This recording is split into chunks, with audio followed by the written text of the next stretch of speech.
കാലാരിയായിരിക്കുന്ന ആ പരമശിവനാൽ പ്രോക്തം പറയപ്പെട്ടതാണ്.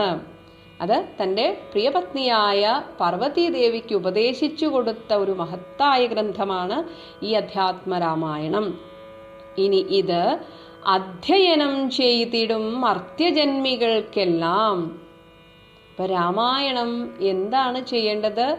അധ്യയനം ചെയ്യണം. അത് ഒരു ചടങ്ങ് തീർക്കുന്നത് പോലെ ഓടിപ്പിടിച്ച് വായിക്കാനുള്ളതല്ല. അധ്യയനം, വേദാധ്യയനം എന്നൊക്കെ കേട്ടിട്ടില്ലേ? അപ്പൊ എന്താ വേദാധ്യയനം എന്ന് വെച്ചാൽ വെറുതെ വായിക്കലാണോ? അല്ല.